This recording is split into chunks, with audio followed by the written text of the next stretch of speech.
భక్తి popular TV ప్రేక్షకులందరికీ నమస్కారం. ప్రస్తుతం మనతో పాటుగా ఉన్నారు ప్రముఖ జ్యోతిష్య పండితులు చేబిఎం కిరణ్ శర్మ గురుగారు ఉన్నారు. మాట్లాడదాం. నమస్కారం గురుగారు. నమస్తే తల్లి. గురుగారు, రేపు 10వ తారీఖు మా రోజు, మా ఆడవాళ్ళ రోజు, అక్షయ తృతీయ. బంగారం, అందరం బంగారం కొనుక్కుంటూ ఉంటాము. చాలా అంటే ఎలా వచ్చిందో తెలియదు కానీ అక్షయ తృతీయ రోజు బంగారం కొనుక్కుంటే నెక్స్ట్ ఇయర్కి ఇంకా ఎక్కువ బంగారం కొనుక్కోవచ్చు అనేది మన జనాల్లోకి బాగా నాటుకుపోయింది. నిజంగా అక్షయ తృతీయ అంటే బంగారం మాత్రమే కొనాలా, ఇంకేమీ లేదా? అక్షయ తృతీయ ప్రత్యేకత ఏంటి గురుగారు అసలు? ఇక్కడ ఏంటంటే అక్షయ తృతీయ అనేది మనకి క్షయము కానిది, అంటే నాశనము లేనిది, తరగనది, అసలు ఎక్కడ కూడా మీకు కించిత్ తగ్గిపోదు.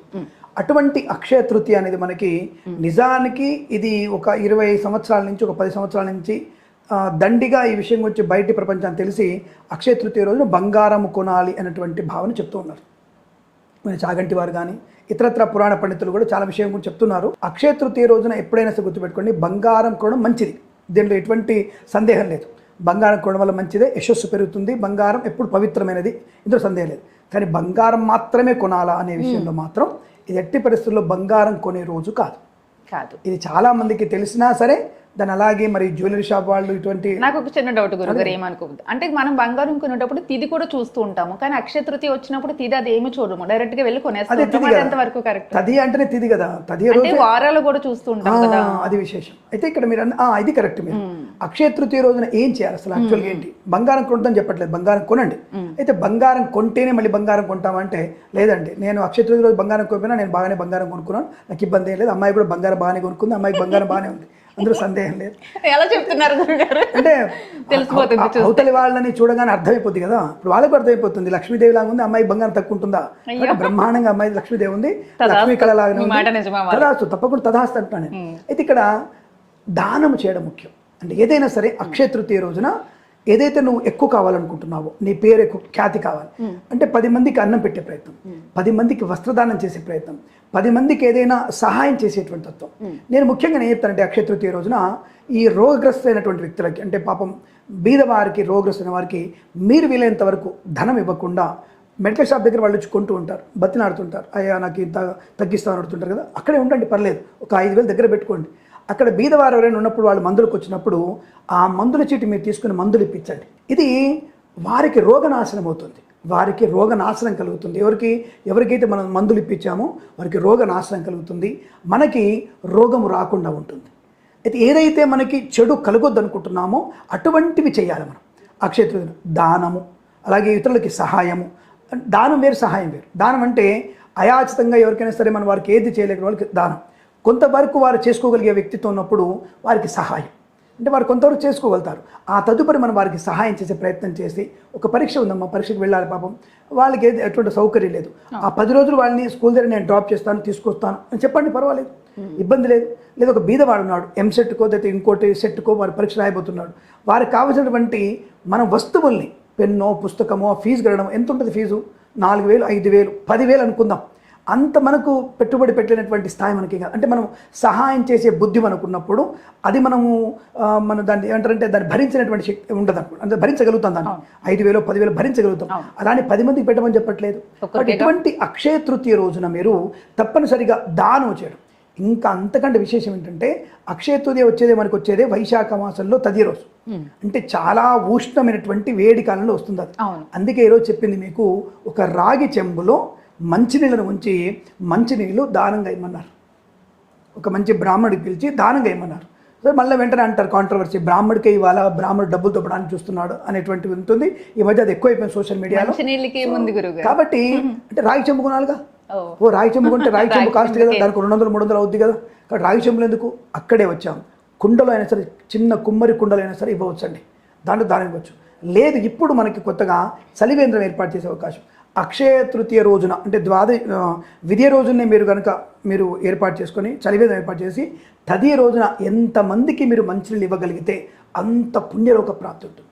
మనకి ఇది మన కోసం కాదు, మన గతించినటువంటి పెద్దవాళ్ళు, స్వర్గస్థులైన వారికి పున్నామనరకం నుంచి తప్పింపజేసి శాశ్వత స్వర్గలోక ప్రాప్తి కలిగించడానికి, మోక్షాన్ని కలిగించడానికి మనము నీటి దానం చేస్తే విశేషం. ఇటువంటి విశేషమైనటువంటి అక్షయ తృతీయ రోజున చేసుకోవాల్సింది తప్ప ఈ అక్షయ తృతీయని వేరే రకంగా మార్చేసి దాన్ని అక్షయం అవుతుంది. అవును, పుణ్యబలం అక్షయం అవ్వాలి. పుణ్యం అనేది అక్షయం అవ్వాలి. అందుకే మనకు ఒక సూత్రం కూడా ఉంది, అచ్యుత్కటై పుణ్యపాపై ఇహైవ ఫలమష్టుతే. మనం చేసినటువంటి అతి పాపకర్మలు అతి పుణ్యకర్మలన్నీ కూడా మనకి ఈ జన్మలోనే అనుభవించేటువంటి యోగ్యత ఏర్పడుతుంది. కాబట్టి కనీసం ఈ అక్షయ తృతీయ రోజున కనీసం ఒక 100 మందికో 200 మందికో మంచినీళ్ళు దానం చేసిన వారికి అక్షయమైనటువంటి పుణ్యప్రాప్తి కలిగి గతించిన మన వారికి తర్వాత మనకి అంటే శతవృద్ధి అంటే శతాయుష్మాన్ అయిపోయిన తర్వాత 100 సంవత్సరాల తర్వాత మనం గతించిన వారికి కూడా మోక్షం పొందుకునే అవకాశం ఉంటుంది. ఇది చేయలేమా? 4 కుండలు పెట్టి 4 టవల్స్ చుట్టేసి ఇవ్వగలుగుతారు కదా.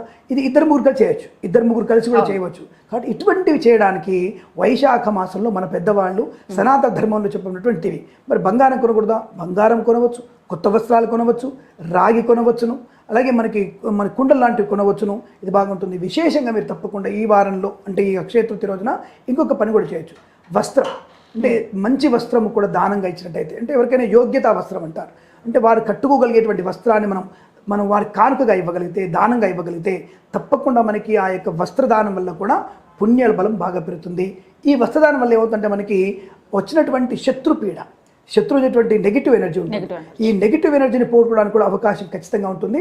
అటువంటి దాన్ని మీరు అంటే వస్త్రదానం చేసినట్టయితే ఎటువంటి వస్త్రం చేయాలి అంటే జీర్ణమైన వస్త్రం చేయకూడదు.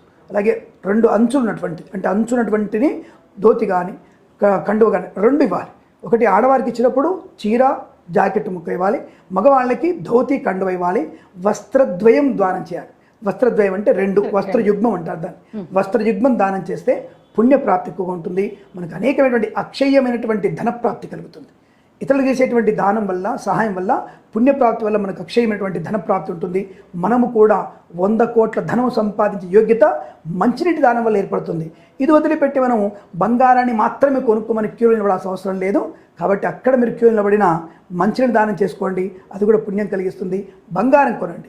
ఇప్పుడు ఇంకొక విశేషం, ఏ సమయంలో బంగారం కొంటే మంచిది అది కూడా మన ప్రేక్షకులు చెప్పుదాం.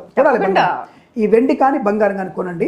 అయితే ఉదయం 9:56 నుంచి 11:07 మధ్యలో కనుక మనం ఈ యొక్క సువర్ణ రజత పాత్రలు కానీ సువర్ణ ఆభరణం కొనుగోలు చేస్తే మన ఇంటికి ఇంకా వచ్చే అవకాశం బలంగా ఉంటుంది. ఆ లగ్నం ప్రశస్తంగా ఉంది, ఆ రోజు నక్షత్రం కూడా అనుకూలంగా ఉంది. కాబట్టి శుభమైనటువంటి ఆర్థిక పరివృద్ధి కలుగుతుంది, శుభం కలుగుతుంది.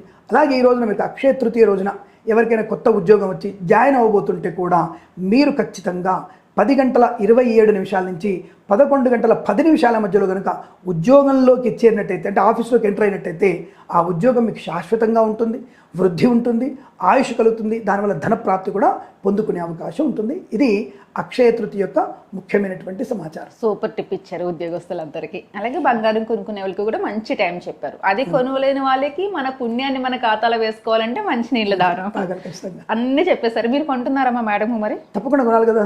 ఏం కొంటారు? వడ్డానం కానీ మనం కొనాల్సిన అవసరం వాళ్ళే కొనేస్తారు. డబ్బులు మన దగ్గర ఉండవు కదా, డబ్బులు మీరు ఇవ్వాలిగా. మన దగ్గర ఉండదు కదా, అంత వాళ్ళ దగ్గర ఉంటుంది. లక్ష్మీదేవి ధనం ఉంటుంది కాబట్టి ఆవిడ దగ్గర ఉంటుంది. పర్మిషన్ ఇవ్వాలి మీరు, అంతే. పర్మిషన్ అక్కర్లా. మంచి పనికి పర్మిషన్, హస్బెండ్ అబ్బా మీరు మంచి పనికి పర్మిషన్ అక్కర్లేదు కదా. తిక్క పనికి తప్పు పనికి మన పర్మిషన్ హస్బెండ్ అందరూ ఎలా ఉండాలి గురుగారు? పర్మిషన్ ఇచ్చిండే అందరూ బంగారం కొనుక్కుంటారు. మంచి పనికి పర్మిషన్ అక్కర్లా. చెడు పని చేస్తున్నప్పుడు ఆలోచన వస్తుంది, ఒకవేళ పర్మిషన్ అడగాల్సిన అవసరం వస్తుంది. 10 మందికి ఉపయోగపడే పని కోసం పర్మిషన్ అక్కర్లేదు. అది నా భావన. నిజమే, చక్కగా చెప్పారు గురుగారు. శుభమస్తు.